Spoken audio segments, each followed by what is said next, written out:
Blessings. It's so good to be with you again today, family, and I'm so excited to be here to talk about something that is in my heart about grace. See, we're all in this situation. We're all going through things. And sometimes in these moments, we really deal with weakness. We really deal with the fact that we're not prepared for this. Who could be prepared for this? None of us knew it was coming. None of us had a plan. I'm a planner. I like to have a budget. I like to have a plan. I like to know what I'm doing every hour of the day. And this whole situation has turned things completely upside down. And I know many of you feel that way as well. You would have liked to know something so you could prepare. But in life, there will be so many times where things will come and blindside us. And many of us have already passed through those types of circumstances in our life. But we can take encouragement from Paul, who was suffering. In 2 Corinthians 12, he discusses something that was a plague upon his body, which he was physically dealing with throughout time. And he says that he asked God and he pleaded for God to take this away from him. But God's response to him was, "My grace is sufficient for you, and my power is made perfect through weakness." And it's in our humanity and in our weakness that God's power is shown and evidenced through us.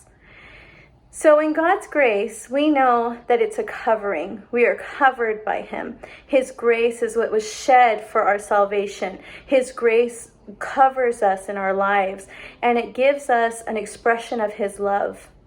And a lot of times when we're going through difficulty, it's hard for us to live in that grace. It's hard for us to accept that we're not going to be able to do these things on our own and face these things on our own. And sometimes we even beat ourselves up and we wonder why we're not handling this better. We're wondering why we're struggling in these situations. But this is a situation of crisis that we never expected to be in. And it's important that we allow his grace to be sufficient over our lives. It's also important that we give ourselves some grace. Even the people we live with, because I know for many of us, we're spending a lot more hours with people all the time. And sometimes we need to give each other a little bit of grace. If we look at some biblical figures, though, who had to face some things that they never thought they would have to, it was God's grace, his covering, and his power in their lives that allowed them to be activated to amazing things. For example, Queen Esther. She didn't want to be queen. She didn't expect to be queen. Yet she was thrust into a position. And in that moment, when she was placed in that position, and we're very familiar with the scripture that says, for such a time as this, God had placed her in that moment so that she could use her words and allow God to use her to save the people. And right now, that's the truth for us. We have been placed in this moment, not alone, not completely without any help, but with God's strength and with God's love and with God's grace, so that we can share it to others, so that we can show his grace to others, so that others might be able to be saved, that others might be able to come to know his love and his power in their weakness also. See, in my life, I've passed through many things that people have said, "You're so strong. You're so strong to have gone through that. You're so strong to have faced that." And the truth is, I'm not strong at all. I'm a hot mess and would have been a puddle on the floor in so many of those circumstances.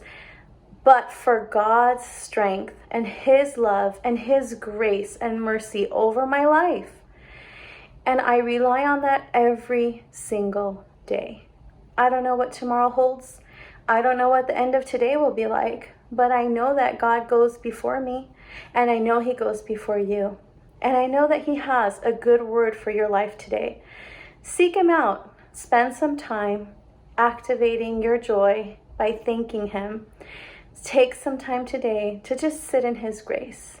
Don't tell yourself what you should be doing or what it should be like, but instead ask God to guide you and show you what he would like you to see in your life today. God bless you, and I hope you have a wonderful day.